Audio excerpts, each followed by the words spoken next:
Hello friends, Ramdhani classes में आपका स्वागत है। हम अभी बिहार पुलिस में आए हुए प्रश्न का सेट प्रैक्टिस इसका व्याख्या के साथ करवा रहे हैं। जो बिहार पुलिस तथा अन्य कॉम्पिटिटिव एग्जाम का तैयारी करते हैं वो विद्यार्थी इस वीडियो को जरूर देखें। 1. निम्नलिखित में भारतेंदु की सही संधि विच्छेद है। 1. भारत जोड़ तेंदु। बी. भारत जोड़ तेंदु। सी. भारत जोड़ेंदु। डी. भारत जोड़ेंदु। सही उत्तर है डी. भारत जोड़ेंदु। भारतेंदु की सही संधि विच्छेद है भारत जोड़ेंदु। भारतेंदु में गुण स्वर संधि है। 2. सज्जन का विपरीतार्थी शब्द है। ए. चापलूस। बी. व्यभिचारी। सी. सहयोगी। डी. दुर्जन। सही उत्तर है डी. दुर्जन। सज्जन का विपरीतार्थी शब्द दुर्जन है। व्यभिचारी का विपरीतार्थी सदाचारी है। 3. जातिवाचक संज्ञा से भाववाचक संज्ञा के निर्माण का सही उदाहरण है। ए. गर्म गर्मी। बी. घबराना घबराहट। सी. लड़का लड़कपन। डी. दूरी दूरी। सही उत्तर है सी. लड़का लड़कपन। लड़का लड़कपन जातिवाचक संज्ञा से भाववाचक संज्ञा के निर्माण का सही उदाहरण है। लड़का एक जातिवाचक संज्ञा है जबकि लड़कपन भाववाचक संज्ञा है। 4. निम्न में से आरंभ बोधक संयुक्त क्रिया कौन सी है। ए. पेड़ बढ़ता गया। बी. ये काम करना पड़ता है। सी. वह रोने लगा। डी. वह बीच में ही बोल पड़ा। सही उत्तर है सी. वह रोने लगा। वह रोने लगा वाक्य में आरंभ बोधक संयुक्त क्रिया है। जिस संयुक्त क्रिया से क्रिया के आरंभ होने का बोध होता है उसे आरंभ बोधक संयुक्त क्रिया कहते हैं। 5. तुम्हारा विश्वास मैं नहीं करूंगा तो कौन करेगा। उपर्युक्त वाक्य में सर्वनाम पदों की संख्या है। ए. 1, बी. 2, सी. 3, डी. 4। सही उत्तर है सी. 3. तुम्हारा विश्वास मैं नहीं करूंगा तो कौन करेगा। इस वाक्य में सर्वनाम पदों की संख्या 3 तुम्हारा, मैं, कौन है। वह शब्द जो संज्ञा के बदले में आए उसे सर्वनाम कहते हैं। हिंदी में मूल सर्वनाम की संख्या 11 है। उपरोक्त वाक्य में तुम्हारा पुरुषवाचक सर्वनाम, मैं पुरुषवाचक सर्वनाम तथा कौन प्रश्नवाचक सर्वनाम शामिल हैं। 6. जिस क्रिया का फल कर्ता पर पड़ता है उसे कहते हैं। ए. एककर्मक। बी. द्विकर्मक। सी. अकर्मक। डी. सकर्मक। सही उत्तर है सी. अकर्मक। जिस क्रिया का फल कर्ता पर पड़ता है उसे अकर्मक कहते हैं। जिस क्रिया का फल कर्ता को छोड़कर कर्म पर पड़े उस क्रिया को सकर्मक क्रिया कहते हैं। 7. निम्नलिखित में से प्रश्नार्थक निपात कौन सा है। ए. जी नहीं। बी. मत। सी. क्या। डी. केवल। सही उत्तर है सी. क्या। क्या प्रश्नार्थक निपात है। क्या, क्यों आदि जैसे प्रश्नबोधक शब्द प्रश्नार्थक निपात का उदाहरण है। 8. संकेत वाचक अव्यय का वाक्य है। ए. ये गिलास आधा भरा है। बी. राम और श्याम गा रहे हैं। सी. बच्चा चांद की ओर देख रहा है। डी. हाय, ये क्या हो गया। सही उत्तर है ए. ये गिलास आधा भरा है। ये गिलास आधा भरा है। ये वाक्य संकेत वाचक अव्यय का उदाहरण है। जिस वाक्य में एक क्रिया का दूसरी क्रिया पर निर्भर होने का बोध हो उस वाक्य को संकेतवाचक वाक्य कहा जाता है। 9. किसी वर्ण में हलंत का प्रयोग किया जाता है। ए. ह की ध्वनि के लिए। बी. नाक से उच्चारण के लिए। सी. नाक और मुंह से उच्चारण के लिए। डी. वर्ण को बिना स्वर से प्रयोग करने के लिए। सही उत्तर है डी. वर्ण को बिना स्वर से प्रयोग करने के लिए। किसी वर्ण में हलंत का प्रयोग वर्ण को बिना स्वर से प्रयोग करने के लिए किया जाता है। जिस व्यंजन के बाद हलंत का चिन्ह लगा होता है उस व्यंजन में छिपा हुआ अ समाप्त हो जाता है। 10. सर्वनाम व सर्वनामिक विशेषण का वाक्य है। ए. ये पुस्तक मेरी है और वह तुम्हारी है। बी. घर के पास रहने वाला लड़का मेरा दोस्त है। सी. जो पहले आएगा वो पाएगा। डी. आधा गिलास पानी जो रखा है वह तुम पी लो। सही उत्तर है ए. ये पुस्तक मेरी है और वह तुम्हारी है। सर्वनाम व सर्वनामिक विशेषण का वाक्य है ये पुस्तक मेरी है और वह तुम्हारी है। ऐसा सर्वनाम शब्द जो संज्ञा से पहले प्रयोग होकर उस संज्ञा शब्द की विशेषता बतलाते हैं, उन शब्दों को सर्वनामिक विशेषण कहते हैं। 11 नीलकंठ शब्द है। ए रुद्र, बी यौगिक, सी योगरूढ़, डी इनमें से कोई नहीं। सही उत्तर है सी योगरूढ़। नीलकंठ शब्द योगरूढ़ है। रचना के आधार पर वर्णों के 3 भेद हैं, रूढ़, यौगिक एवं योगरूढ़। योगरूढ़ जो शब्द 2 या 2 से अधिक शब्दों के योग से बने होते हैं और ये शब्द विशेष अर्थ का बोध कराते हैं, जैसे नील जोड़ कंठ, नीला है कंठ जिसका अर्थात Shiv. 12 come to my party, Saturday night, A at, B on, C in, D for. Right answer B on. दिन के नाम के ठीक पहले ऑन का प्रयोग होना चाहिए। इसका पूरा वाक्य come to my party on Saturday night. 13 choose the correct sentence. A the doctor has been living here from 2005। B the doctor is living here since 2005। C the doctor has been living here since 2005। D the doctor had been living here since 2005। Right answer C. The doctor has been living here since 2005. The correct sentence is the doctor has been living here since 2005. Point of time के लिए since का प्रयोग किया जाता है। 14 Pick out the correctly spelt word. A. Occasionally, B. Occasionally, C. Occasionally, D. Occasionally. Right answer D. Occasionally. Occasionally का अर्थ होता है यदा कदा। करेक्टली स्पेल्ड शब्द है। 15 choose the correct antonym of honest. A unhonest, B inhonest, C dishonest, D dishonest. Right answer C dishonest. Honest ईमानदार का antonym dishonest बेईमान है। 26 1946 ईस्वी में उद्देश्यों संबंधी प्रस्ताव की रचना किसने की? ए भीमराव अंबेडकर, बी डॉक्टर राजेंद्र प्रसाद, सी वल्लभ भाई पटेल, डी जवाहरलाल नेहरू। सही उत्तर है डी जवाहरलाल नेहरू। 1946 में उद्देश्यों संबंधी प्रस्ताव की रचना जवाहरलाल नेहरू ने की। 13 दिसंबर 1946 को पंडित जवाहरलाल नेहरू ने उद्देश्य प्रस्ताव को संविधान सभा के समक्ष पेश किया था। 22 जनवरी 1947 को संविधान सभा ने उद्देश्य प्रस्ताव को स्वीकार किया था। यह उद्देश्य प्रस्ताव ही कालांतर में प्रस्तावना उद्देशिका के रूप में भारतीय संविधान का भाग बना।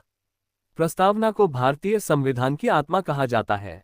प्रस्तावना को संविधान विदन ए पालकीवाला ने संविधान का परिचय पत्र कहा है।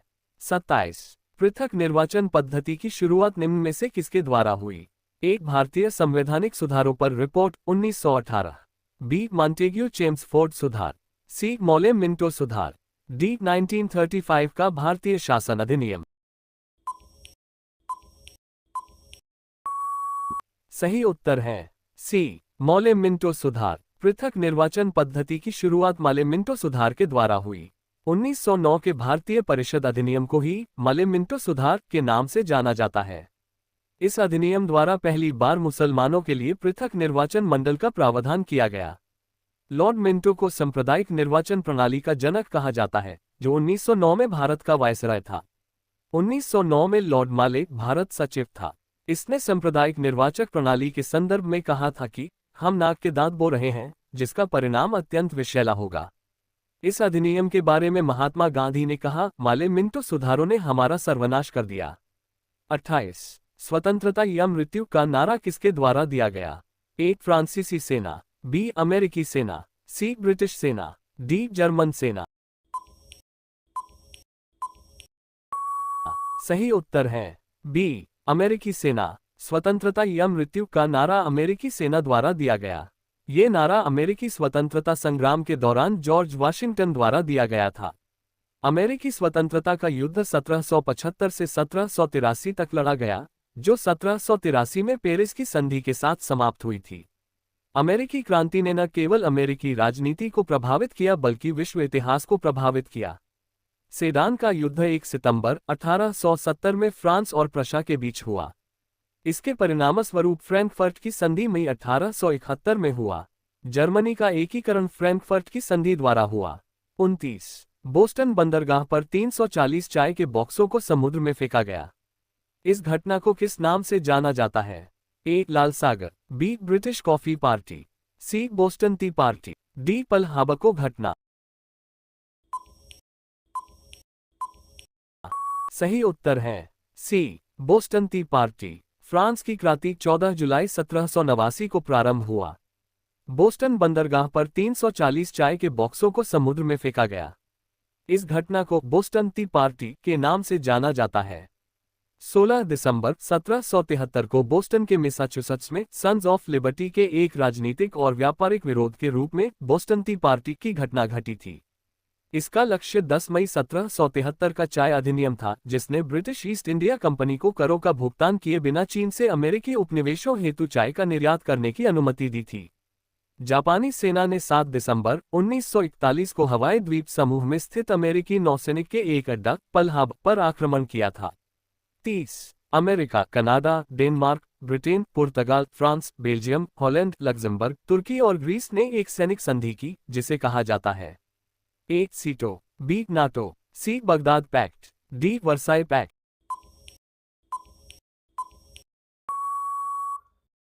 सही उत्तर है B. NATO. America, Canada, Denmark, Britain, Portugal, France, Belgium, Holland, Luxembourg, तुर्की और ग्रीस ने एक सैनिक संधि की, जिसे नेटो कहा जाता है। नेटो का गठन 4 अप्रैल 1949 को वाशिंगटन डी.सी. में किया गया था। नेटो का मुख्यालय बेल्जियम की राजधानी ब्रसल्स में स्थित है। नेटो में सदस्य राष्ट्रों की संख्या अक्टूबर 2024 के अंत तक 32 है। नेटो का 30वां सदस्य राष्ट्र उत्तरी मैसिडोनिया है। नाटो का 31वां सदस्य देश फिनलैंड बना था और 32वां सदस्य देश स्वीडन बना है। वर्तमान में मार्क रुटे नाटो के महासचिव हैं। सीटो की स्थापना 8 सितंबर 1954 को हुई थी। SEATO का पूर्ण रूप है south east Asia treaty organisation. SEATO के 8 सदस्य राष्ट्र हैं America, France, great Britain, New Zealand, Australia, Philippines, Thailand व पाकिस्तान। SEATO का मुख्यालय थाईलैंड की राजधानी बैंकॉक में है। इराक और तुर्की ने फरवरी 1955 में बाह्य आक्रमण के विरोध के लिए बगदाद पैक्ट किया था। 31 राष्ट्र संघ के स्थायी सदस्य थे। ए. ब्रिटेन, भारत, चीन और France, B. France, Britain, Italy और Japan, C. Italy, Germany, Britain और अमेरिका, डी. चीन, जापान, ब्रिटेन और रूस। सही उत्तर है बी. फ्रांस, ब्रिटेन, इटली और जापान। राष्ट्रसंघ के स्थायी सदस्य फ्रांस, ब्रिटेन, इटली और जापान थे। ब्रिटेन, फ्रांस, रूस, चीन और अमेरिका संयुक्त राष्ट्र संघ के 5 स्थायी सदस्य है। बेल्जियम, ब्राजील, ग्रीस और स्पेन राष्ट्र संघ के अस्थायी सदस्य देश थे। राष्ट्र संघ की स्थापना 1920 में की गई थी। राष्ट्रसंघ की स्थापना के समय अमेरिकी राष्ट्रपति वुडरो विल्सन थे। संयुक्त राष्ट्र की स्थापना 24 अक्टूबर 1945 को हुई थी। 32 प्रथम विश्व युद्ध का मुख्य कारण था। ए. हंगरी को ऑस्ट्रिया से अलग कर दिया गया, बी. त्रिपक्षीय संधि, सी. जर्मनी की इच्छा, डी. इटली का दावा। सही उत्तर है बी. त्रिपक्षीय संधि। प्रथम विश्व युद्ध का मुख्य कारण त्रिपक्षीय संधि था। वर्ष 1882 में हुई त्रिपक्षीय संधि ट्रिपल अलायंस जर्मनी को ऑस्ट्रिया, हंगरी और इटली से जोड़ती है। ब्रिटेन, फ्रांस और रूस से संबद्ध त्रिपक्षीय सौहार्द ट्रिपल ऑन्टॉन्ट 1907 में हुआ था। प्रथम विश्वयुद्ध का तत्कालिक कारण ऑस्ट्रिया हंगरी के राजकुमार आर्कड्यूक फ्रांज फर्डिनेंड की सेराजेवो में हत्या थी। प्रथम विश्व युद्ध 28 जुलाई 1914 से 11 नवंबर 1918 तक चला था। प्रथम विश्व युद्ध धुरी राष्ट्र और मित्र राष्ट्रों के बीच लड़ा गया था। मित्र राष्ट्र में फ्रांस, रूस, ब्रिटेन आदि शामिल था, जिसमें 1917 के बाद अमेरिका भी शामिल हो गया था।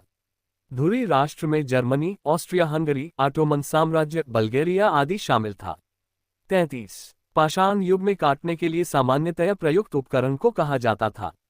ए. कुल्हाड़ी, बी. गंडासा, सी. चाकू, डी. कैंची। सही उत्तर है बी. गड़ासा। पाषाण युग में काटने के लिए सामान्यतया प्रयुक्त उपकरण को गेंडासा कहा जाता था। गेंडासा और खंडक उपकरण चॉपर और चॉपिंग टूल क्रोड़ उपकरण है। इन उपकरणों को बनाने हेतु बटिकाश्म के एक सिरे से बहुत चौड़े परंतु गहरे शल्क उतार लेते हैं ताकि काम करने वाली चौड़ी धार बन जाए। जब शल्क एक ही तल से उतारे जाते हैं अर्थात जब उनकी धार एक और बनाई जाती है तो ऐसे उपकरण को गैंडासा कहते हैं। हस्तकुठार सबसे पुराने परिचित उपकरण है। 34 गुप्त काल के प्रसिद्ध गणितज्ञ थे। ए कालिदास, बी आर्यभट्ट, सी वराहमिहिर, डी विशाखादत्त। सही उत्तर है बी आर्यभट्ट। गुप्त काल के प्रसिद्ध गणितज्ञ आर्यभट्ट थे। कालिदास, वराहमिहिर, धन्वंतरी, अमर सिंह, शंकु, वेताल भट्ट, क्षिपणिक, घटकर एवं वरुचि चंद्रगुप्त दो के दरबार में रहते थे। वराहमिहिर एक प्रसिद्ध गणितज्ञ और ज्योतिषाचार्य थे। आर्यभट्ट गुप्तकालीन महान गणितज्ञ और खगोलज्ञ थे। वराहमिहिर ने बृहत संहिता, बृहज्जातकम, पंचसिद्धांतिका आदि पुस्तकों की रचना की थी। आर्यभट्ट ने आर्यभट्टियम सूर्य सिद्धांतिका पुस्तक की रचना की थी। अमरकोश की रचना अमर सिंह ने की थी। 35 अलाई दरवाजा किसके शासनकाल में बना था? ए फिरोज शाह तुगलक, बी कुतुबुद्दीन ऐबक, सी अलाउद्दीन खिलजी, डी सैयद लोदी। सही उत्तर है अलाउद्दीन खिलजी। अलाई दरवाजा अलाउद्दीन खिलजी के शासनकाल में बना था। अलाउद्दीन खिलजी ने हजारखंभा महल का निर्माण करवाया था। अलाउद्दीन खिलजी खिलजी वंश का सबसे प्रसिद्ध शासक था। इसने द्वितीय सिकंदर ए सानी की उपाधि धारण की थी। भू राजस्व की बकाया राशि की वसूली हेतु अलाउद्दीन ने दीवान-ए मुस्तखराज नामक विभाग की स्थापना की थी। अलाउद्दीन दिल्ली सल्तनत का पहला ऐसा शासक था जिसने भूमि की पैमाइश मसाहत करवाई। अलाउद्दीन ने घराए और चराए कर लगाया तथा भू राजस्व कुल उत्पादन का 50% लगाया। घोड़ा दागने और सैनिकों का हुलिया लिखने की प्रथा अलाउद्दीन खिलजी ने शुरू किया। 36 राज राममोहन राय के द्वारा चलाया गया सुधार आंदोलन था। ए भक्ति आंदोलन, बी सूफी आंदोलन, सी आर्य समाज, डी ब्रह्म समाज।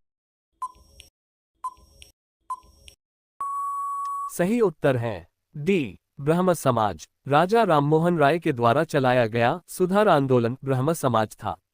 राजा राममोहन राय ने 20 अगस्त 1828 ईस्वी को ब्रह्म समाज की स्थापना किए थे। राजा राममोहन राय के अतुलनीय प्रयास के फलस्वरूप 1829 ईस्वी में लॉर्ड विलियम बेंटिंक ने धारा 17 के तहत सती प्रथा का अंत किया था। राजा राममोहन राय को आधुनिक भारत का प्रथम नेता, नवजागरण का अग्रदूत, नए भारत का पैगंबर, भारतीय पुनर्जागरण का जनक तथा भारत में सुधार आंदोलन का प्रथम प्रवर्तक माना जाता है। इन्होंने 1827 के जूरी एक्ट धार्मिक आधार पर विभेद करने वाला का भी विरोध किया था। 1843 ईस्वी में देवेंद्रनाथ टैगोर ने ब्रह्म समाज का पुनर्गठन किया था। 1862 में केशवचंद्र सेन को ब्रह्म समाज का आचार्य नियुक्त किया गया। 37 थियोसॉफिकल सोसाइटी की स्थापना किनके द्वारा की गई? A madam Blavatsky, B Annie Besant, C Govind Ranade, D Ramkrishna Bhandarkar. सही उत्तर है A madam Blavatsky. Theosophical society की स्थापना मैडम ब्लावात्स्की द्वारा की गई। 1875 में मैडम ब्लावात्स्की तथा कर्नल ओलकॉट ने न्यूयॉर्क में थियोसॉफिकल सोसाइटी की स्थापना की थी। भारत में 1882 में अड्यार मद्रास के निकट में थियोसॉफिकल सोसाइटी का अंतर्राष्ट्रीय कार्यालय खोला गया। एनी बेसेंट द्वारा सितंबर 1916 में होम रूल लीग का गठन किया गया था। महादेव गोविंद रानाडे और आत्माराम पांडुरंग ने 1867 में प्रार्थना समाज की स्थापना की थी। रामकृष्ण गोपाल भंडारकर और वामन अबाजी मोदक के साथ मिलकर एम.जी. रानाडे ने महाराष्ट्र गर्ल्स एजुकेशन सोसाइटी की स्थापना की। 38 गदर पार्टी की स्थापना कहाँ हुई थी? A Germany, B Japan, C Canada एवं USA, D Punjab. C Canada एवं यूएसए। गदर पार्टी की स्थापना कनाडा एवं यूएसए में की गई थी। 1 नवंबर 1913 को लाला हरदयाल के नेतृत्व में सैन फ्रांसिस्को यूएसए में गदर पार्टी की स्थापना की गई थी। गदर पार्टी के प्रथम अध्यक्ष सोहन सिंह भाखना थे। लाल हरदयाल गदर पार्टी के प्रथम मंत्री तथा पम. काशीराम मद्रौली इसके कोषाध्यक्ष चुने गए थे। 1 नवंबर 1913 को ही गदर पत्रिका साप्ताहिक का पहला संस्करण प्रकाशित किया गया, जो उर्दू भाषा में छपा था। 9 दिसंबर 1913 से यह पत्रिका गुरुमुखी में छपने लगा। 39 महात्मा गांधी ने भारतवर्ष में पहला सत्याग्रह कहाँ प्रारंभ किया? ए खेड़ा, बी बारदोली, सी अहमदाबाद, डी चंपारण। सही उत्तर है डी चंपारण। महात्मा गांधी ने भारतवर्ष में पहला सत्याग्रह चंपारण में प्रारंभ किया। किसान नेता राजकुमार शुक्ल के आमंत्रण पर महात्मा गांधी 1917 में चंपारण आए और 3/3 3/20 प्रणाली के विरोध में भारत में अपना पहला सत्याग्रह किए। गांधी जी ने 1918 में अहमदाबाद मिल मजदूर आंदोलन में पहली बार अनशन का प्रयोग किए। खेड़ा सत्याग्रह भी 1918 में गांधी जी के नेतृत्व में ही आयोजित हुआ। बारदोली सत्याग्रह का नेतृत्व वल्लभ भाई पटेल ने किया था। 1928 में इस सत्याग्रह के सफल नेतृत्व हेतु बारदोली की महिलाओं की ओर से गांधी जी ने वल्लभ भाई पटेल को सरदार की उपाधि दी थी। बारदोली सत्याग्रह में कुंभी पाटीदार जातियों और कालीप्राज जनजाति से संबंधित भूमि मालिकों ने भाग लिया। 40 असहयोग आंदोलन कब शुरू हुआ था? ए 1918 में, बी 1919 में, सी 1920 में, डी 1921 में। सी 1920 में। असहयोग आंदोलन 1920 में शुरू हुआ था। असहयोग आंदोलन की शुरुआत 1 अगस्त 1920 ईस्वी को हुई थी। इसी दिन बाल गंगाधर तिलक का निधन भी हो गया था। कांग्रेस द्वारा सितंबर 1920 में कलकत्ता में आयोजित विशेष अधिवेशन में विदेशी शासन के खिलाफ सीधी कार्रवाई करने, विधान परिषदों का बहिष्कार करने एवं असहयोग आंदोलन शुरू करने का निर्णय लिया गया था। संपूर्ण आंदोलन के दौरान विदेशी वस्त्रों का बहिष्कार सर्वाधिक सफल रहा। विदेशी वस्त्रों को जलाए जाने को रवींद्रनाथ टैगोर ने निष्ठुर बर्बादी कहा था। 41 इक्वाडोर का चिम्ब्राओ ज्वालामुखी निम्न में से किस श्रेणी में आता है? ए शांत, बी सक्रिय, सी प्रसुप्त, डी उपर्युक्त में से कोई नहीं। सही उत्तर है ए शांत। इक्वाडोर का चिम्ब्राओ ज्वालामुखी शांत श्रेणी में आता है। वह ज्वालामुखी जिससे उद्भदन की अब कोई संभावना न रह गई हो, मृत या शांत ज्वालामुखी कहलाता है। Stromboli Italy, mount Etna Italy, Cotopaxi Ecuador, mount Cameroon Africa, Krakatoa Indonesia, Africa Ojos del Salado Chile Argentina में ये सभी सक्रिय ज्वालामुखी है। Vesuvius Italy, Fujiyama Japan, Narcondam भारत का ये सभी प्रसुप्त ज्वालामुखी है। Mount Popa Myanmar, Aconcagua Chile Argentina, Chimborazo Ecuador, Koh Sultan Iran, देवबंद Iran, Kilimanjaro Tanzania, Mayon Philippines ये सभी मृत या शांत ज्वालामुखी का उदाहरण है। 42 विषुवतीय रेखा क्षेत्र के सघन वन लाभदायक हैं। ए कृषि के लिए, बी जड़ बूटी के लिए, सी खनिज पदार्थ के लिए, डी इमारती लकड़ी के लिए। सही उत्तर है बी जड़ बूटी के लिए। विषुवतीय रेखा क्षेत्र के सघन वन जड़ी बूटी के लिए लाभदायक है। विषुवतीय रेखा क्षेत्र में उष्णकटिबंधीय जलवायवीय दशाएं पाई जाती है।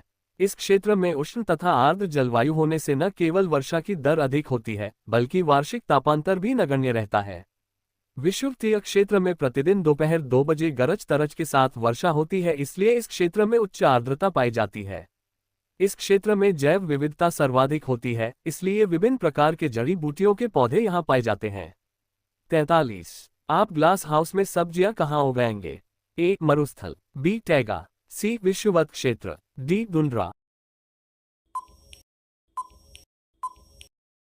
सही उत्तर है डी टुंड्रा। टुंड्रा में ग्लास हाउस में सब्जियां उगाई जाती है। ग्लास हाउस ग्रीनहाउस कृषि फसलों को बाहरी खतरों जैसे कीटों और मौसमी घटनाओं से बचाती है। ठंडे जलवायु क्षेत्र में ग्लास हाउस की सहायता से गर्म जलवायु वाले फलों और सब्जियों की खेती की जा सकती है। ग्रीनहाउस खेती एक नियंत्रित वातावरण में फसलों की खेती करने की प्रक्रिया है।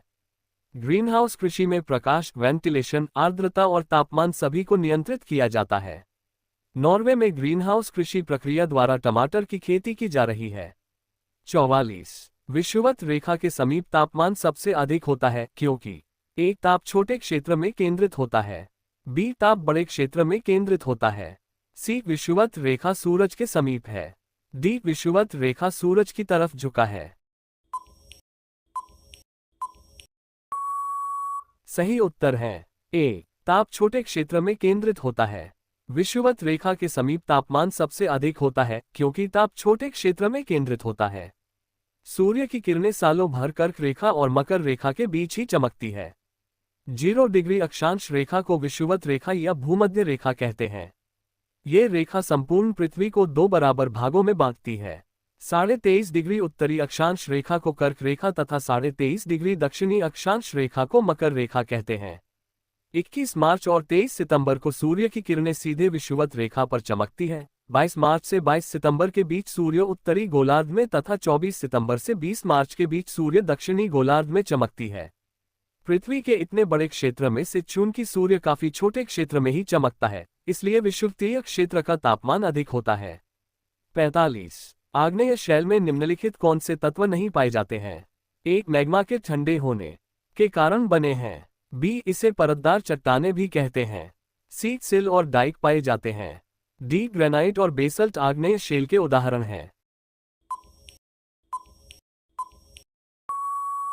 सही उत्तर है बी. इसे परतदार चट्टानें भी कहते हैं। आग्नेय शैल में परतदार चट्टानें कहलाने का तत्व नहीं पाया जाता है। आग्नेय चट्टानें रवादार, परतविहीन एवं कठोर होती है। इनमें जीवाश्म का अभाव होता है। आग्नेय चट्टान में धात्विक एवं अधात्विक खनिजों की प्रधानता होती है। भूपट्टी का 90% भाग आग्नेय चट्टानों से ही निर्मित है। आग्नेय चट्टानों के उदाहरण हैं ग्रेनाइट, बेसल्ट, गैब्रो, पाइराइट आदि है। 46। निम्नलिखित में कौन सा खाद्य फसल नहीं है? ए. चावल, बी. गेहूं, सी. चाय, डी. मकई। सही उत्तर है सी. चाय। चाय खाद्य फसल नहीं है। चाय एक पेय फसल है। चाय की उत्पत्ति चीन में हुई थी। चाय का वानस्पतिक नाम कैमेलिया साइनेंसिस है। उलांग चाय ताइवान में पाई जाती है। गेहूं विश्व की सर्वाधिक महत्वपूर्ण खाद्य फसल है तथा भारत की सर्वाधिक महत्वपूर्ण खाद्य फसल चावल है। मकई, धान, चावल खरीफ फसल तथा गेहूं रबी फसल का उदाहरण है। 47। निम्नलिखित में से कौन सा कारक विषम जलवायु प्रकार के लिए मुख्यतः उत्तरदायी है? ए. धरातल से ऊंचाई, बी. महासागरीय धाराएं, सी. सागर से दूरी, डी. अक्षांश। सही उत्तर है सी. सागर से दूरी। सागर से दूरी कारक के रूप में विषम जलवायु प्रकार के लिए मुख्यतः उत्तरदायी है। समुद्र का जलवायु पर समकारी प्रभाव पड़ता है। जैसे जैसे समुद्र से दूरी बढ़ती है ये प्रभाव कम होता जाता है एवं लोग विषम मौसमी अवस्थाओं को महसूस करते हैं। सागर से दूरी कारक के समकारी प्रभाव को महाद्वीपीय अवस्था, गर्मी में बहुत अधिक गर्म एवं सर्दी में बहुत अधिक ठंडक कहते हैं। किसी भी क्षेत्र की जलवायु को नियंत्रित करने वाले 6 प्रमुख कारक हैं अक्षांश, तुलता, ऊंचाई, वायुदाब एवं पवन तंत्र, समुद्र से दूरी, महासागरीय धाराएं तथा उच्चावच लक्षण। भारत की जलवायु को प्रभावित करने वाले कारक हैं अक्षांश, ऊंचाई, वायुदाब एवं पवन, जैत धाराएं, पश्चिमी विक्षोभ एवं मानसून। 48। जनगणना 2011 के अनुसार निम्न में से किस राज्य में महिला साक्षरता प्रतिशत सर्वाधिक है? ए. महाराष्ट्र, बी. पश्चिमी बंगाल, सी. तमिलनाडु, डी. केरल। सही उत्तर है डी. केरल। 2011 की जनगणना के अनुसार पूरे भारत में केरल में सर्वाधिक महिला साक्षरता दर 92.1% है। सर्वाधिक पुरुष साक्षरता दर केरल में 93.91% है। भारत की साक्षरता दर 2011 की जनगणना के अनुसार 74.04% है। 49। लिग्नाइट किस प्रकार का कोयला है? ए. उत्तम कोटि, बी. सामान्य प्रकार, सी. मध्यम प्रकार, डी. निम्न स्तर। सही उत्तर है डी. निम्न स्तर। लिग्नाइट निम्न स्तर का कोयला है।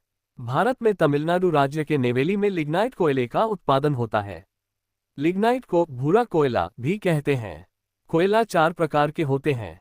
ए. एंथ्रासाइट, सबसे उत्तम कोटि का कोयला। इसमें कार्बन की मात्रा 85 से अधिक प्रतिशत होता है। बी. विदुमिनस, सामान्य कोटि का कोयला। इसमें कार्बन 70% से 85% होता है। सी. लिग्नाइट, निम्न कोटि का कोयला, कार्बन 65 से 70% होता है। डी. पी. जीवाश्म कोयला, कार्बन 60% से कम होता है। 50। गेहूं किस जलवायु की फसल है? ए. शीत जलवायु, बी. शुष्क जलवायु, सी. आर्द्र जलवायु, डी. शीतोष्ण जलवायु।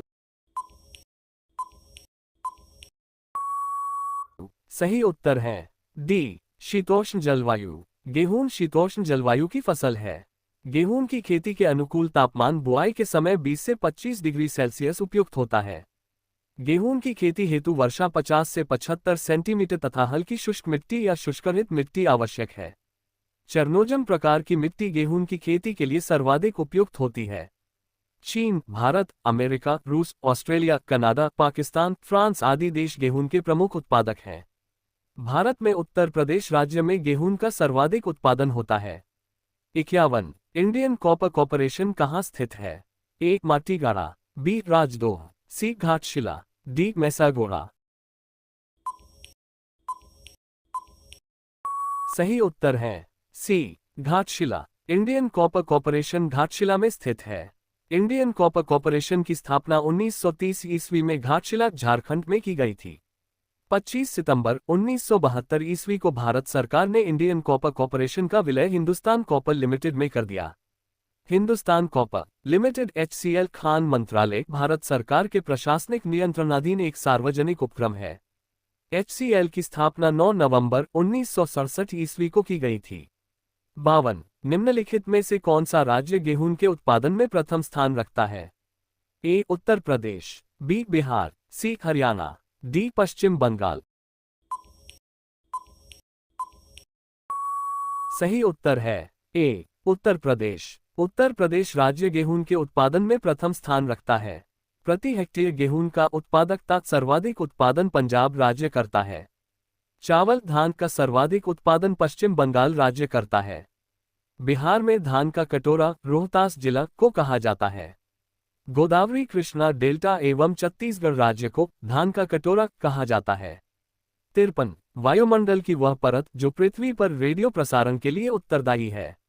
ए. क्षोभ मंडल, बी. ओजोन मंडल, सी. आयन मंडल, डी. मध्य मंडल। सही उत्तर है सी. आयन मंडल। वायुमंडल की आयन मंडल परत पृथ्वी पर रेडियो प्रसारण हेतु उत्तरदायी है। आयन मंडल का विस्तार 80 किलोमीटर से 640 किलोमीटर के बीच पाया जाता है। मुख्यतः 400 किलोमीटर तक इस परत में विद्युत आवेशित कण पाए जाते हैं, जिन्हें आयन कहते हैं।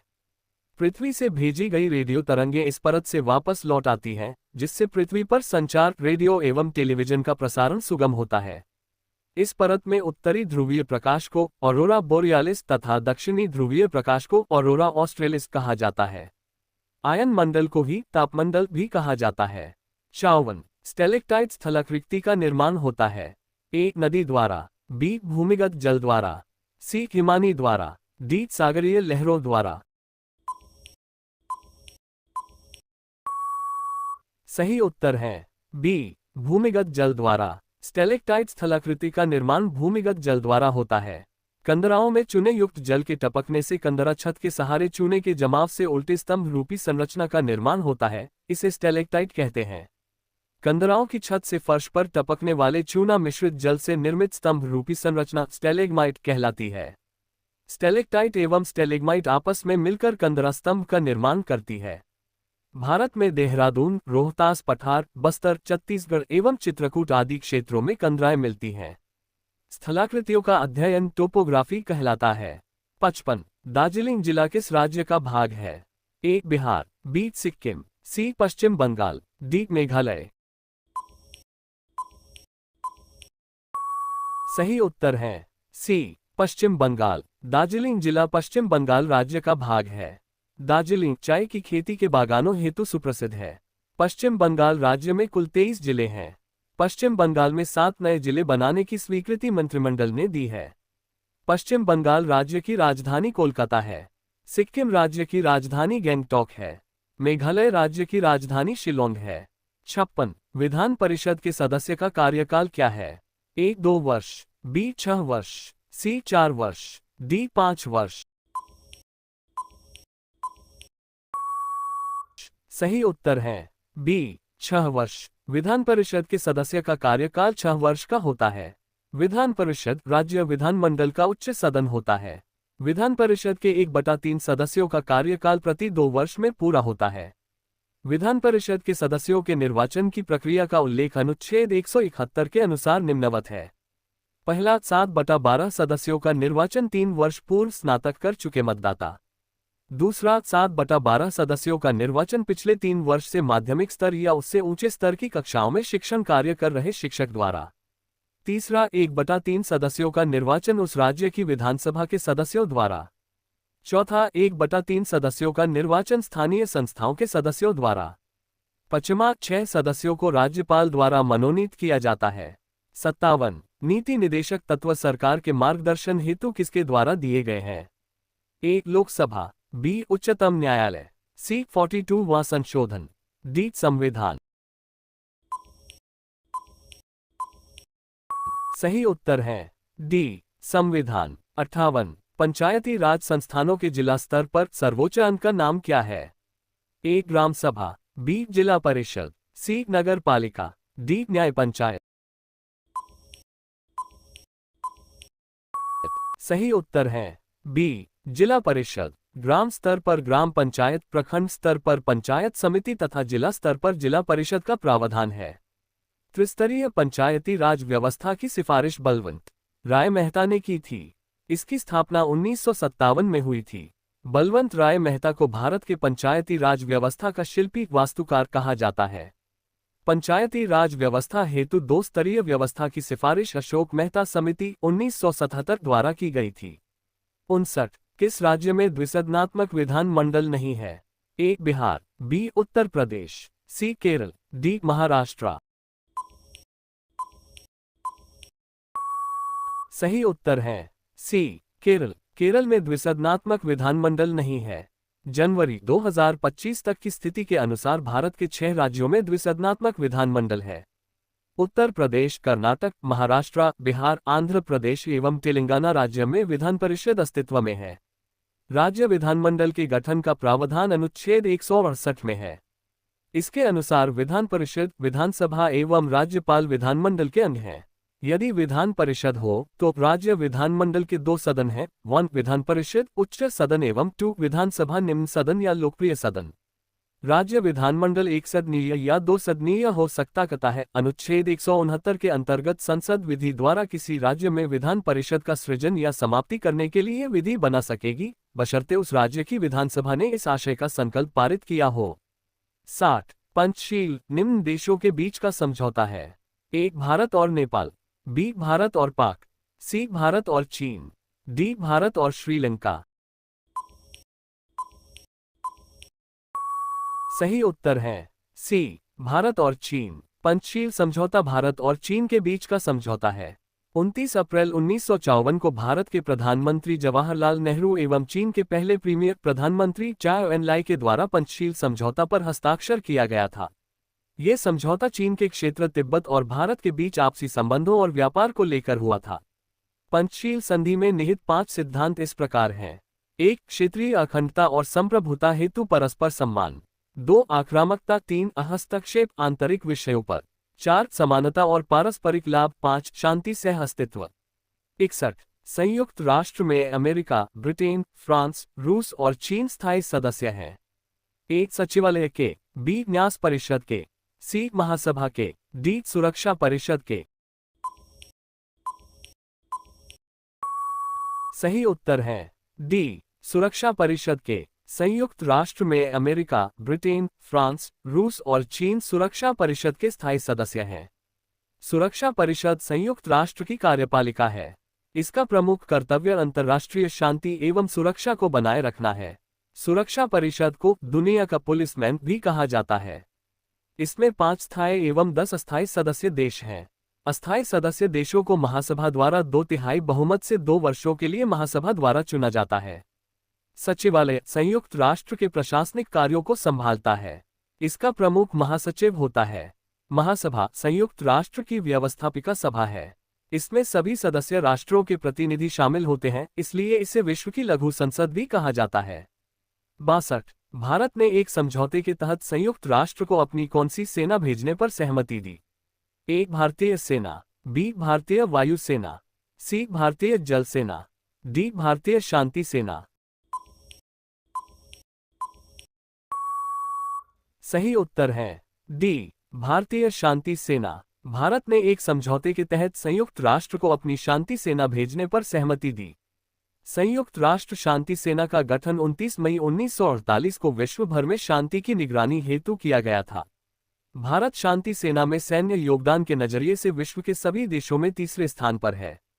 संयुक्त राष्ट्र के शांति स्थापना से संबंधित 71 अभियानों में से 49 अभियानों में 2 लाख से अधिक भारतीय सैनिकों ने योगदान किया है। संयुक्त राष्ट्र शांति सैनिक बल को 1988 में नोबेल शांति पुरस्कार से सम्मानित किया गया था। 63 प्रत्यक्ष प्रजातंत्र का अस्तित्व किस देश में है? ए ग्रेट ब्रिटेन, बी संयुक्त राज्य अमेरिका, सी स्विट्जरलैंड, डी फ्रांस। सही उत्तर है सी स्विट्जरलैंड। प्रत्यक्ष प्रजातंत्र का अस्तित्व स्विट्जरलैंड में है। लोकतंत्र का शाब्दिक अर्थ होता है जनता का शासन। प्रत्यक्ष लोकतंत्र इस लोकतांत्रिक प्रणाली में कानून निर्माण में जनता की सहभागिता होती है। जनता सरकार को कभी भी सत्ता से हटा सकती है, अर्थात सरकार का कोई निश्चित कार्यकाल नहीं होता है। अप्रत्यक्ष लोकतंत्र इस लोकतांत्रिक प्रणाली में सरकार का एक निश्चित कार्यकाल होता है। कानून निर्माण में जनता की कोई प्रत्यक्ष भूमिका नहीं होती है। भारत, अमेरिका, ब्रिटेन सहित अधिकांश राष्ट्रों में अप्रत्यक्ष लोकतांत्रिक प्रणाली अस्तित्व में है। भारत में संसदात्मक प्रणाली है, जबकि अमेरिका में अध्यक्षात्मक लोकतांत्रिक प्रणाली प्रचलन में है। 64 सार्क में मुख्य भूमिका निभाने वाला देश है? ए नेपाल, बी पाकिस्तान, सी भारत, डी म्यांमार। सही उत्तर है सी भारत। सार्क में मुख्य भूमिका निभाने वाला देश भारत है। सार्क का full form south Asian association for regional cooperation है। इसकी की स्थापना 8 दिसंबर 1985 को ढाका में की गई थी। सार्क का सचिवालय नेपाल की राजधानी काठमांडू में है। सार्क में 8 सदस्य राष्ट्र हैं: बांग्लादेश, भूटान, भारत, मालदीव, नेपाल, पाकिस्तान, श्रीलंका और अफगानिस्तान। अफगानिस्तान वर्ष 2007 में सार्क का सदस्य राष्ट्र बना था। म्यांमार बिम्स्टेक का सदस्य है, परंतु सार्क का सदस्य नहीं है। ब्रिक्स संगठन 5 देश क्रमशः बी से ब्राजील, आर से रूस, आई से इंडिया, सी से चीन और एस से साउथ अफ्रीका को दर्शाता है। वर्ष 2024 में ब्रिक्स संगठन में 4 नए पूर्ण सदस्य ब्रिक्स में क्रमशः मिस्र, इथियोपिया, ईरान और संयुक्त अरब अमीरात को शामिल किया गया था। जनवरी 2025 में इंडोनेशिया को ब्रिक्स संगठन में पूर्ण सदस्य के रूप में शामिल किया गया है। वर्तमान में ब्रिक्स में कुल सदस्य देशों की संख्या 10 हो गई है। 1967 में स्थापित आसियान संगठन का मुख्यालय जकार्ता, इंडोनेशिया में है, जिसके वर्तमान में 10 सदस्य देश शामिल है: Myanmar, Thailand, Laos, Vietnam, Cambodia, Malaysia, Singapore, Indonesia, Brunei और फिलीपींस। 65 अनुच्छेद 19 के अंतर्गत कौन सा स्वतंत्रता का अधिकार नहीं है? ए संघ या संगठन की रचना का अधिकार, बी भाषण एवं अभिव्यक्ति की स्वतंत्रता का अधिकार, सी वैयक्तिक स्वतंत्रता का अधिकार, डी भारत के किसी भी क्षेत्र में निवास एवं बसने का अधिकार। सही उत्तर है सी वैयक्तिक स्वतंत्रता का अधिकार। अनुच्छेद 19 के अंतर्गत वैयक्तिक स्वतंत्रता का अधिकार नहीं है। अनुच्छेद 19 के तहत 6 प्रकार के वाक एवं अभिव्यक्ति की स्वतंत्रता का अधिकार वर्णित है। 66 निम्नलिखित में से कौन सी भारतीय संविधान की विशेषता नहीं है? ए संघात्मक शासन प्रणाली, बी एक अलिखित संविधान, सी संविधान सभा द्वारा निर्मित, डी संसदात्मक शासन प्रणाली। सही उत्तर है बी एक अलिखित संविधान। एक अलिखित संविधान भारतीय संविधान की विशेषता नहीं है। भारत का संविधान दुनिया का सबसे बड़ा लिखित संविधान है। ब्रिटेन का संविधान विकसित संविधान है। एक भारतीय संविधान की विशेषताएं: ये विश्व का सबसे विशाल लिखित संविधान है। 2 भारतीय संविधान विश्व के विभिन्न संवैधानिक स्रोतों से विहित है। 3 भारतीय संविधान नम्यता एवं अनम्यता के बीच समन्वय है। 4 भारतीय का संविधान संघीय सरकार की स्थापना करता है, परंतु भारतीय संविधान में कहीं संघीय शब्द का उल्लेख नहीं है। 67 उच्च न्यायालय के न्यायाधीश की रिटायरमेंट की उम्र है? ए 60 साल, बी 65 साल, सी 56 साल, डी 62 साल। सही उत्तर है डी 62 साल। उच्च न्यायालय के न्यायाधीश की सेवानिवृत्ति की उम्र 62 वर्ष है। सर्वोच्च न्यायालय के न्यायाधीश का कार्यकाल 65 वर्ष की आयु तक होता है। उच्च न्यायालय के न्यायाधीशों की त्यागपत्र, कार्यकाल समाप्ति, महाभियोग जैसी प्रक्रिया द्वारा तथा स्थानांतरण द्वारा इनका पद रिक्त हो सकता है। सर्वोच्च न्यायालय के मुख्य न्यायाधीश की सलाह पर राष्ट्रपति द्वारा उच्च न्यायालय के न्यायाधीशों की नियुक्ति करते हैं, जिसमें संबंधित राज्य के हाईकोर्ट के मुख्य न्यायाधीश से भी सलाह लेते हैं। संसद विधि द्वारा सर्वोच्च न्यायालय के न्यायाधीशों का कार्यकाल निर्धारित करती है। सर्वोच्च न्यायालय के न्यायाधीशों को राष्ट्रपति द्वारा तथा उच्च न्यायालय के न्यायाधीशों को राज्यपाल द्वारा शपथ दिलाई जाती है। 68 राज्य का एक मूलभूत तत्व है। ए धर्म, बी समाज, सी परिवार, डी संप्रभुता। सही उत्तर है डी संप्रभुता। संप्रभुता राज्य का एक मूलभूत तत्व है।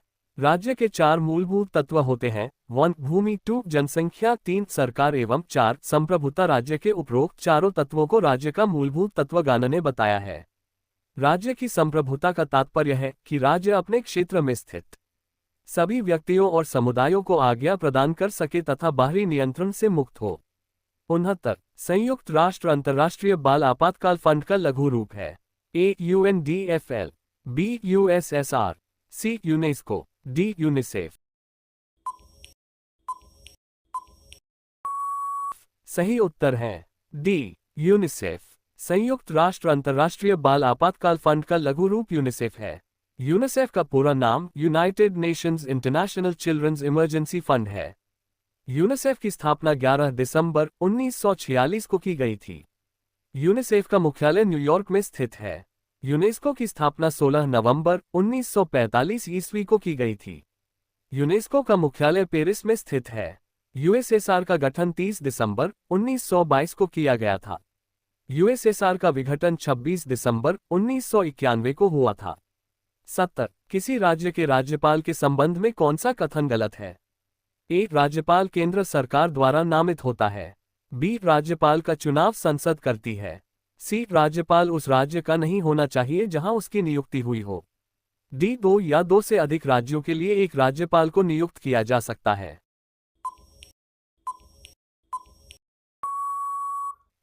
सही उत्तर है बी राज्यपाल का चुनाव संसद करती है। राज्यपाल के संबंध में ये कथन गलत है कि राज्यपाल का चुनाव संसद करती है।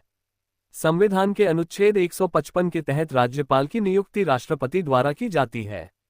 7वें संविधान संशोधन अधिनियम 1956 के अनुसार एक ही व्यक्ति 2 या अधिक राज्यों के राज्यपाल हो सकते हैं। केंद्र राज्य संबंध पर गठित सरकारीय आयोग ने ये सिफारिश की थी कि राज्यपाल उस राज्य का नहीं हो जहां उसकी नियुक्ति हुई हो। राज्यपाल नियुक्ति के लिए अर्हताएं: 1 भारत का नागरिक हो है। अनुच्छेद 156 में राज्यपाल के कार्यकाल का उल्लेख है। 71 तरंगें जो कि धातुओं में संचरित होती हैं है। ए केवल अनुदैर्ध्य, बी केवल अनुप्रस्थ, सी दोनों ए और बी, डी नहीं ए नहीं बी। सही उत्तर है सी दोनों ए और बी। धातुओं में अनुदैर्ध्य और अनुप्रस्थ तरंगें संचरित होती है। ध्वनि तरंग अनुदैर्ध्य तरंग है, परंतु द्रव के सतह पर एवं धातुओं में ध्वनि तरंग अनुप्रस्थ तरंग के रूप में गमन करती है। यांत्रिक तरंगों की गति के दौरान दिशा के लंबवत अथवा समानांतर माध्यम के कण का दोलन करते हैं तो ऐसे तरंग अनुप्रस्थ तरंग कहलाते हैं। जब माध्यम के कण तरंग गति की दिशा के समानांतर कंपन करते हैं तो उसे अनुदैर्ध्य तरंग कहते हैं। अनुदैर्ध्य और अनुप्रस्थ तरंगों को प्रगामी तरंगे कहते हैं क्योंकि इन तरंगों की गति एक स्थान से दूसरे स्थान तक होती है। अनुदैर्ध्य तरंग सभी माध्यमों में उत्पन्न की जा सकती है। 72 एक चाबी भरी घड़ी की कमानी में किस प्रकार की ऊर्जा होती है? ए यांत्रिक, बी स्थितिज, सी गतिज, डी और स्थिजी दोनों। सही उत्तर है बी स्थितिज। एक चाबी भरी घड़ी की कमानी में स्थितिज ऊर्जा होती है। किसी वस्तु की स्थिति के कारण उसमें निहित ऊर्जा को स्थितिज ऊर्जा कहते हैं। 73 50 न्यूटन के एक बल का एक्स अक्ष पर घटक 30 न्यूटन है। इसका वाई अक्ष की दिशा में घटक होगा। ए 20 न्यूटन, बी 30 न्यूटन, सी 40 न्यूटन, डी 50 न्यूटन। सही उत्तर है सी 40 न्यूटन। 74 0 डिग्री सेल्सियस पर 5 ग्राम बर्फ और 45 डिग्री सेल्सियस पर 20 ग्राम जल को मिश्रित किया जाता है तो मिश्रण का तापमान क्या होगा? A 10 degree Celsius, B 20 degree Celsius, C 30 degree Celsius, D 40 degree Celsius. सही उत्तर है बी 20 डिग्री सेल्सियस। 75। एक रॉकेट जिस सिद्धांत पर कार्य करता है वह है ए गति का प्रथम नियम, बी गति का द्वितीय नियम, सी गति का तृतीय नियम, डी ऊर्जा संरक्षण का नियम। सही उत्तर है सी गति का तृतीय नियम। एक रॉकेट गति के तृतीय नियम पर कार्य करता है। न्यूटन का तृतीय गति नियम प्रत्येक क्रिया के सदैव समान एवं विपरीत दिशा में प्रतिक्रिया होती है। इस नियम में क्रिया एवं प्रतिक्रिया का अर्थ सिर्फ बल से है। इस नियम के अनुसार बल हमेशा युग्म में पाए जाते हैं, जिसमें एक बल को क्रिया और दूसरे बल को प्रतिक्रिया कहा जाता है। प्रकाश की गति के समतुल्य गति करने वाले कणों के संदर्भ में न्यूटन के गति विषयक नियम प्रभावी नहीं होते हैं। न्यूटन के प्रथम गति नियम को गैलीलियो का नियम या जड़त्व का नियम भी कहते हैं। ऊर्जा संरक्षण का नियम ऊर्जा केवल एक रूप से दूसरे रूप में रूपांतरित की जा सकती है, यह न तो उत्पन्न होती है और न ही नष्ट होती है। 76। एक पत्थर एक भवन की छत से छोड़ने पर पृथ्वी की सतह तक गिरने में 45 लेता है। भवन की ऊंचाई है ए 9.8 मीटर, बी 19.6 मीटर, सी 39.2 मीटर, डी 78.4 मीटर। सही उत्तर है डी 78.4 मीटर। 77। एक घर में 60 वॉट के 5 लैंप और 75 वॉट के 4 पंखे प्रतिदिन 6 घंटे उपयोग में लिए जाते हैं। 30 दिन के एक महीने में उपयोग की गई कुल यूनिट है ए 108, बी 162, सी 180, डी 900। सही उत्तर है ए 108। 78। एक तरंग 0.8 सेकंड में 24 चक्र पूरा करती है। तरंग की आवृत्ति है ए 30 हर्ट्ज, बी 24 हर्ट्ज, सी 12 हर्ट्ज, डी 8 हर्ट्ज। सही उत्तर है ए 30 हर्ट्ज। 79। एक स्थायी चुंबक किसी निश्चित बिंदु पर चुंबकीय क्षेत्र बी उत्पन्न करता है। यदि इसे दो बराबर भागों में काट दिया जाए तो उस बिंदु पर उत्पन्न चुंबकीय क्षेत्र होगा ए बी बी बटा 2, सी बी बटा 4, डी 2b। सही उत्तर है बी बटा 2। 80। सूचीबद्ध फोकस दूरियों वाले 4 लेंसों का प्रयोग एक सूक्ष्मदर्शी अभिदृश्य के रूप में करने पर विचार किया जा रहा है। जो लेंस किसी निश्चित नेत्रिका के साथ सर्वाधिक आवर्धन पैदा करेगा उसकी फोकस दूरी है ए 5 mm, बी 5 mm, सी 5 cm, डी 5 cm। सही उत्तर है बी 5 mm। 81। घरेलू खाना पकाने की गैस द्रवित पेट्रोलियम गैस में मुख्य रूप से होते हैं ए हाइड्रोजन एवं एसिटिलीन, बी मीथेन एवं एथिन, सी एथिलीन एवं कार्बन मोनोऑक्साइड, डी ब्यूटेन और आइसोब्यूटेन की द्रवीभूत रूप।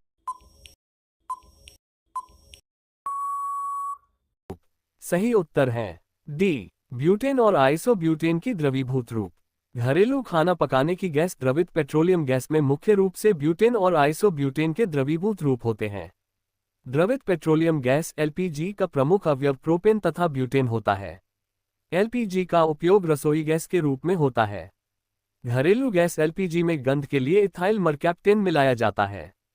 82। रदरफोर्ड के अल्फा कण प्रकीर्णन प्रयोग द्वारा जिसकी खोज हुई वह है ए प्रोटॉन, बी इलेक्ट्रॉन, सी इलेक्ट्रॉनिक कक्ष का कोश, डी नाभिक। सही उत्तर है ए प्रोटॉन। रदरफोर्ड के अल्फा कण प्रकीर्णन प्रयोग द्वारा प्रोटॉन की खोज हुई है। रदरफोर्ड ने कण प्रकीर्णन प्रयोग के आधार पर उन्होंने परमाणु का नाभिकीय मॉडल भी प्रस्तुत किया था। इस प्रयोग में रदरफोर्ड ने एक खाली कक्ष में सोने के पतले पत्थर पर अल्फा कणों का बौछार किया और अगले पृष्ठ पर पहले सोने के पत्थर द्वारा अल्फा कणों के प्रकीर्णन का सरल चित्र दिखाई दिया था। रदरफोर्ड के परमाणु मॉडल के अनुसार परमाणु का संपूर्ण द्रव्यमान एक अति सूक्ष्म केंद्र में केंद्रित रहता है, जिसे परमाणु नाभिक कहते हैं। परमाणु का नाभिक धनावेशित होता है। 83। वह सेल जिसमें विद्युत धारा का उत्पादन रासायनिक अभिक्रिया के फलस्वरूप होता है कहलाता है एक विद्युत रासायनिक सेल, बी वैद्युत अपघटन सेल, सी साधारण सेल, डी प्रकाश रासायनिक सेल। सही उत्तर है ए विद्युत रासायनिक सेल। जिस सेल में विद्युत धारा का उत्पादन रासायनिक अभिक्रिया के फलस्वरूप होता है, विद्युत रासायनिक सेल कहलाता है। 84 समांगी सदृश मिश्रण का उदाहरण है। ए गन पाउडर, बी पीतल, सी क्लोरोफॉर्म तथा जल, डी पेट्रोल तथा जल। सही उत्तर है a gun powder. Gun powder समांगी सदृश मिश्रण का उदाहरण है। दो या दो से अधिक शुद्ध तत्वों या यौगिकों से मिलकर बनने वाले पदार्थ को मिश्रण कहते हैं। समांगी मिश्रण का संघटन एक समान होता है। समांगी मिश्रण को विलयन भी कहते हैं। जिस मिश्रण का संघटन असमान होता है, विषमांगी मिश्रण कहलाता है। निलंबन विषमांगी मिश्रण का उदाहरण है, जिसमें विलेय पदार्थ घुलता नहीं है, बल्कि विलयन में निलंबित रहता है। कोलॉइड भी विषमांगी मिश्रण का उदाहरण है। 85 स्फटिक रासायनिक दृष्टिकोण से है। ए SiO2, बी SiCl4, सी Al2O3, डी सिक। सही उत्तर है ए CO2। स्फटिक रासायनिक दृष्टिकोण से SiO2 है। ये सोडियम सिलिकेट का बना होता है। इसका उपयोग बहुमूल्य पत्थर के रूप में आभूषणों में किया जाता है। सिलिका पृथ्वी पर सबसे अधिक मात्रा में पाया जाने वाला खनिज है। ये बहुत से प्रमुख धातुओं का भी एक प्रमुख स्रोत है, जैसे थोरियम। 86 जब मैग्नीशियम और क्लोरीन के बीच अभिक्रिया होती है, तब एक प्रत्येक मैग्नीशियम परमाणु 2 इलेक्ट्रॉन ग्रहण करता है, बी प्रत्येक क्लोरीन परमाणु 1 इलेक्ट्रॉन त्यागता है, सी एक सह संयोजक बंधन बनता है, डी प्रत्येक मैग्नीशियम परमाणु 2 इलेक्ट्रॉनों का त्याग करता है। सही उत्तर है डी प्रत्येक मैग्नीशियम परमाणु 2 इलेक्ट्रॉनों का त्याग करता है। जब मैग्नीशियम और क्लोरीन के बीच अभिक्रिया होती है, तब प्रत्येक मैग्नीशियम परमाणु 2 इलेक्ट्रॉन का त्याग करता है। मैग्नीशियम क्षारीय मृदा धातु है। ये क्लोरीन के साथ आयनिक यौगिक का निर्माण करता है। मैग्नीशियम 2A वर्ग का धातु है। क्लोरीन एक प्रमुख हैलोजेन है। मैग्नीशियम क्षारीय मृदा धातु है। ये क्लोरीन के साथ आयनिक यौगिक का निर्माण करता है। मैग्नीशियम 2A वर्ग का धातु है। क्लोरीन एक प्रमुख हैलोजेन है। 87 वह तरल जो ऑक्सीकारक तथा अवकारक दोनों की तरह कार्य करता है। ए नाइट्रिक अम्ल, बी गंधकमल, सी हाइड्रोक्लोरिक अम्ल, डी हाइड्रोजन पेरोक्साइड। सही उत्तर है D hydrogen peroxide. Hydrogen peroxide रंगहीन तरल होता है और इसका उपयोग निर्जलीकरण उद्देश्यों हेतु किया जा सकता है। हाइड्रोक्लोरिक अम्ल को म्यूरिएटिक अम्ल कहा जाता है। पुराने तैलीय कागज को चमकाने में तथा प्रणोदक में ऑक्सीकारक के रूप में भी H2O2 का भी प्रयोग होता है। 88 निम्नलिखित में किस अणु में द्विबंधन है? A NH3, B Cl3, C O2, D H2O। सही उत्तर है C O2। 89 दहन की क्रिया के लिए निम्नांकित कौन सी शर्त आवश्यक है? ए अदहनशील पदार्थ की उपस्थिति, बी दहन के अपोषक पदार्थ की उपस्थिति, सी पदार्थ के ज्वलन ताप की प्राप्ति, डी ऑक्सीजन की अनुपस्थिति। सही उत्तर है सी पदार्थ के ज्वलन ताप की प्राप्ति। दहन की क्रिया के लिए पदार्थ के ज्वलन ताप की प्राप्ति का शर्त आवश्यक है। वह न्यूनतम ताप जिस पर कोई पदार्थ जलने लगता है, उसका ज्वलन ताप कहलाता है। दहन के लिए 3 आवश्यक शर्तें हैं। एक ईंधन जिस पदार्थ का दहन होता है वही ईंधन कहलाता है। 2 ऑक्सीजन ये दहन में सहायता करता है। 3 ज्वलन ताप वह न्यूनतम ताप जिस पर कोई दहनशील पदार्थ आग पकड़ता है। दहन एक ऊष्माक्षेपी रासायनिक अभिक्रिया है।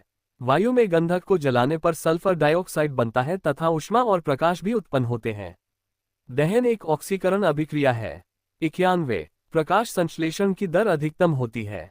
ए बैंगनी रंग के प्रकाश में, बी नीले रंग के प्रकाश में, सी लाल रंग के प्रकाश में, डी हरे रंग के प्रकाश में। सही उत्तर है सी लाल रंग के प्रकाश में। प्रकाश संश्लेषण की दर लाल रंग के प्रकाश में अधिकतम होता है। प्रकाश संश्लेषण की दर बैंगनी रंग के प्रकाश में सबसे कम होती है। हरे रंग के प्रकाश में प्रकाश संश्लेषण नहीं होता है। प्रकाश संश्लेषण पौधे के हरे भाग में होता है। प्रकाश संश्लेषण एक प्रकाश रासायनिक अभिक्रिया है जिसमें सौर ऊर्जा रासायनिक ऊर्जा में परिवर्तित होता है। प्रकाश संश्लेषण का डार्क रिएक्शन क्लोरोप्लास्ट के स्ट्रोमा में होता है। 92। एक पौधे पर दूसरा उगने वाला पौधा कहलाता है। ए जलोदभिद, बी मरुदभिद, सी हेलोफाइट, डी एपोफाइट। सही उत्तर है डी एपोफाइट। एक पौधे पर दूसरा उगने वाला पौधा एपीफाइट कहलाता है। एपीफाइट को वायु पौधे के रूप में भी जाना जाता है। जलोदभिद पादप जलीय पर्यावरण में रहने एवं विकसित होने हेतु अनुकूलित होते हैं। वैसे पादप जो शुष्क स्थानों में उगते हैं मृदभिद पादप कहलाते हैं, जैसे सेगुआरो, पत्थर चट्टा आदि। लवणता युक्त मृदा में उगने वाले पादप हेलोफाइट कहलाते हैं, जैसे ग्लासवस्ट, गार्डन ऑरेंज आदि। स्पेनिश मॉस, नागबेली, जावा मॉस आदि एपीफाइट के उदाहरण हैं। 93। एम्फीबियंस कहाँ निवास करते हैं? ए केवल जल में निवास करते हैं, बी केवल थल में निवास करते हैं, सी वायु में रहते हैं, डी जल और थल दोनों में समान रूप से रहते हैं। सही उत्तर है डी जल और थल दोनों में समान रूप से रहते हैं। एम्फीबियंस जल और थल दोनों में समान रूप से रहते हैं। टोड, सैलामेंडर, मेंढक आदि उभयचर एम्फीबियंस का उदाहरण है। वैसे जीव जो केवल जल में वास करते हैं मत्स्य जीव कहलाते हैं, जैसे शार्क, रोहू, ट्यूना, समुद्री घोड़ा, कैटफिश आदि। कछुआ, सांप, छिपकली, मगरमच्छ आदि सरीसृप वर्ग के प्राणी हैं। मत्स्य, उभयचर, सरीसृप, पक्षी एवं स्तनधारी कशेरुकी वर्ग के प्राणी हैं। कशेरुकी वर्टिब्रेटा सर्वाधिक विकसित जंतुओं का वर्ग है। 94। निम्नलिखित में से कौन पौधों में उत्सर्जन का एक उपोत्पाद नहीं है? ए टैनिन, बी गोंद, सी यूरिक एसिड, डी लेटेक्स। सही उत्तर है सी यूरिक एसिड। यूरिक एसिड पौधों में उत्सर्जन का उपोत्पाद नहीं है। पक्षियों का उत्सर्जी पदार्थ यूरिक अम्ल होता है। वैसे जीव जिसका उत्सर्जी पदार्थ यूरिक एसिड होता है वैसे जीवों को यूरिकोटेलिक जीव कहा जाता है। मनुष्य का उत्सर्जी पदार्थ यूरिया होता है। रेजिन, गोंद, लेटेक्स आदि पादप उत्सर्जी पदार्थ हैं। रेजिन चीड़ नामक पादप का उत्सर्जी पदार्थ है। 95। निम्नलिखित में कौन सी संरचना प्रोकैरियोटिक कोशिका में नहीं पाई जाती है? ए राइबोसोम, बी कोशिका झिल्ली, सी केंद्रक झिल्ली, डी कोशिका भित्ति। सही उत्तर है सी केंद्रक झिल्ली। प्रोकैरियोटिक कोशिका में केंद्रक झिल्ली अनुपस्थित होता है। प्रोकैरियोटिक कोशिका में केंद्रक सुसंगठित नहीं होता है। प्रोकैरियोटिका कोशिका की संरचना साधारण होती है, जिसमें केंद्रक एवं उपांग उपस्थित नहीं होते हैं। ये मोनेरा जगत में वर्गीकृत किए जाते हैं। बैक्टीरिया जैसे नॉस्टॉक, एनाबीना आदि में प्रोकैरियोटिक कोशिका पाई जाती है। यूकैरियोटिक कोशिका संरचना जटिल होती है, जिसमें केंद्रक एवं विशेषीकृत उपांग उपस्थित होते हैं। 96। फसलों पर डीडीटी के काव से प्रदूषित होता है? ए वायु तथा जल, बी वायु, मृदा तथा जल, सी वायु तथा मृदा, डी सिर्फ वायु। सही उत्तर है बी वायु, मृदा तथा जल। फसलों पर डीडीटी के छिड़काव से वायु, मृदा तथा जल प्रदूषित होता है। डीडीटी का पूर्ण रूप डिक्लोरोडाइफेनल ट्रिचलोरोईथेन होता है। डीडीटी एक रंगहीन, स्वादहीन और गंधहीन क्रिस्टलीय रासायनिक यौगिक है। डीडीटी का सूत्र H9Cl15 होता है। डीडीटी का उपयोग कीटनाशक के रूप में होता है। डीडीटी की खोज पॉल हरमनमुller ने किया था। 97। एफ्लाटॉक्सिन नामक विष उत्पन्न किया जाता है? ए विषाणु द्वारा, बी प्रोटोजोआ द्वारा, सी फंगस द्वारा, डी जीवाणु द्वारा। सही उत्तर है सी फंगस द्वारा। एफ्लाटॉक्सिन नामक विष फंगस द्वारा उत्पन्न किया जाता है। कवक, शैवाल, लाइकन आदि थैलोफाइटा समूह के अंतर्गत आते हैं। थैलोफाइटा पादप के शरीर के सभी घटक पूर्ण रूपेण विभेदित नहीं होते, अर्थात इनकी संरचना मूल, तना तथा पत्तियों में विभेदित नहीं होती है। ये मुख्यतः जलीय पादप होते हैं। ब्रायोफाइटा को पादप वर्ग का उभयचर कहते हैं। ब्रायोफाइटा पादप समूह में संवहनी उत्तक तथा वास्तविक जड़ों का अभाव होता है। टेरिडोफाइटा पादप समूह में संवहन उत्तक पाए जाते हैं। 98। मानव शरीर के किस अंग में रुधिर ऑक्सीजन युक्त होता है? ए बायां अलिंद, बी फेफड़ा, सी दायां अलिंद, डी फुफ्फुस धमनी। सही उत्तर है बी फेफड़ा। मानव शरीर के फेफड़ा में रुधिर ऑक्सीजन युक्त होता है। फेफड़ा में ही रुधिर ऑक्सीजन से घुलकर शुद्ध रक्त में परिवर्तित होता है। फेफड़ा से फुफ्फुस शिरा के द्वारा रक्त हृदय के बायां आलिंद में प्रवेश करता है। बायां आलिंद से बायां निलय में प्रवेश कर रक्त महाधमनी में प्रवेश करती है। रक्त परिसंचरण मार्ग फेफड़ा फुफ्फुस शिरा आलिंद बायां निलय महाधमनी शरीर दायां आलिंद दायां निलय फुफ्फुस धमनी बायां शिरा फेफड़ा जीवन रक्षक औषधि शिरा में दी जाती है क्योंकि इसकी दिशा फेफड़ा की ओर होती है। 99 सुमेलित युग्म नहीं है। 1 साल्मोनेला कुष्ठ, बी प्लाज्मोडियम मलेरिया, सी टीनिया सोलियम टीनियासिस, डी पैराथोमोन ऑस्टियोपोरोसी। सही उत्तर है ए साल्मोनेला कुष्ठ। साल्मोनेला कुष्ठ का युग्म सुमेलित नहीं है। साल्मोनेला टाइफी नामक जीवाणु से टाइफाइड रोग होता है। माइकोबैक्टीरियम लेप्री नामक जीवाणु से कुष्ठ रोग होता है। कुष्ठ रोग से बचाव हेतु एमडीटी दवाओं का उपयोग होता है। जीवाणु जनित रोग है कालाजार, कुष्ठ, निमोनिया, टीबी, टाइफाइड, हैजा, डिप्थीरिया, प्लेग, गोनोरिया, सिफिलिस आदि। विषाणु जनित रोग है पोलियो, खसरा, रेबीज, मेनिंजाइटिस, गलसुआ, इन्फ्लुएंजा, एड्स, चेचक, जुकाम आदि। 100 मेयोसिस के लिए कौन सा कथन सही है? ए मेयोसिस एक समसूत्री विभाजन है। बी मेयोसिस एक अर्धसूत्री विभाजन है। सी मेयोसिस 2 अर्धसूत्री विभाजन है। डी मेयोसिस 1 और 2 दोनों अर्धसूत्री विभाजन है। सही उत्तर है बी मेयोसिस एक अर्धसूत्री विभाजन है। मेयोसिस अर्धसूत्री विभाजन है। मेयोसिस 2 सूत्री विभाजन के समान होता है। मेयोसिस 1 में गुणसूत्रों का ह्रास होता है। इस विभाजन की प्रमुख प्रावस्थाएं प्रोफेज 1 मेटाफेज -1 एनाफेज -1 एवं टेलोफेज 1 के रूप में होती है। प्रोफेज 1 को लेप्टोटीन, जाइगोटीन, पैचोटीन एवं डिप्लोटीन में विभाजित किया गया है। अर्धसूत्री विभाजन सदैव द्विगुणित कोशिका में ही होता है। फॉर्मा एवं मोरे ने मेयोसिस की खोज की थी। अर्धसूत्री विभाजन जनन कोशिकाओं में होता है। अर्धसूत्री विभाजन 2 चरणों में पूर्ण होता है। केंद्रक में 2 बार विभाजन होता है जिसके फलस्वरूप 4 संतति कोशिकाएं बनती हैं।